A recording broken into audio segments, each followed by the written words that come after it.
I am getting many reports that payments have started. Reports that payments are rolling out to groups.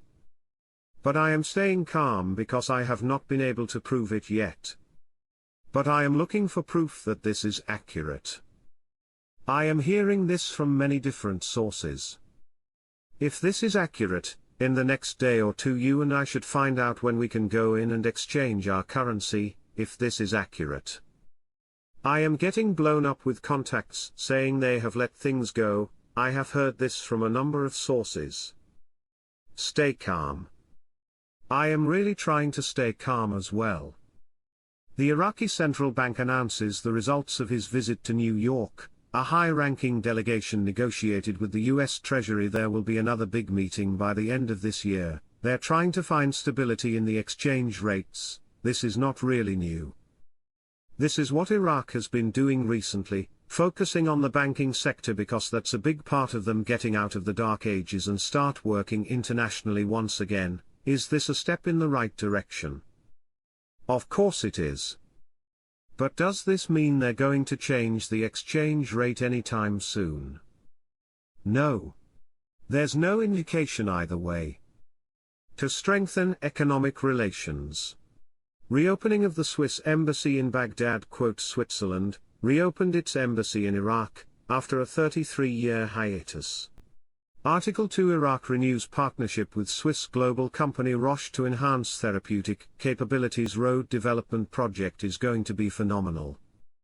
What we're going to see is the untied states is going to be sticking around in some shape or form to protect their assets.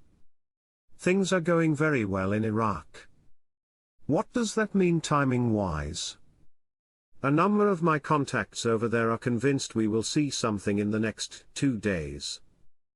Don't ride the roller coaster, just wait and see.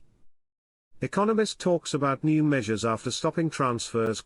The governor of the Central Bank of Iraq, Ali al-Alak, in New York over 3 days with U.S. Treasury officials gave a new boost and confidence to the Iraqi banking system. The Central Bank of Iraq will stop dealings with foreign correspondent banks in the future and reduce reliance on them, after developing the Iraqi Banking Relations Network, and gradually ending work on the electronic platform for transfers and replacing it with direct banking relations between Iraqi banks and the network of international correspondent banks.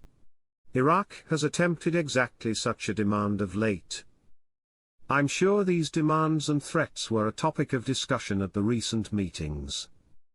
In 2021, the American authorities assured the CBI the funds were secured and accounted for, but I should imagine the CBI wanted proof with the conclusion of the economic reform project drawing near.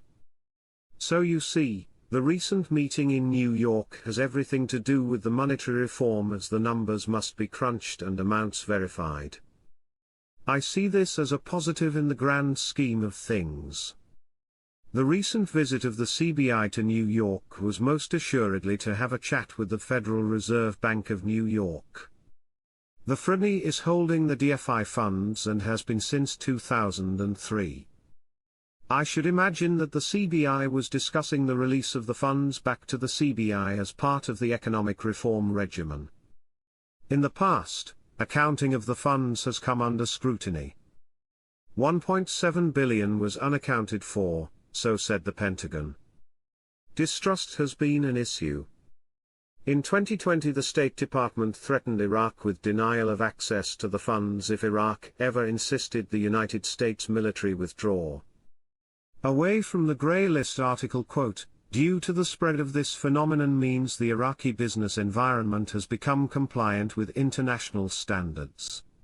They're ready to be Article 8 compliant. To be in compliance, you're going to have an exchange rate.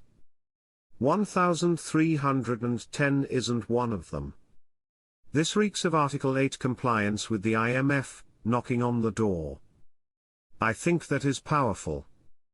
The U.S. Energy Information Administration announced on Wednesday that Iraq exported more than 46 million barrels of crude oil and its derivatives to the United States during the first half of the current year 2024.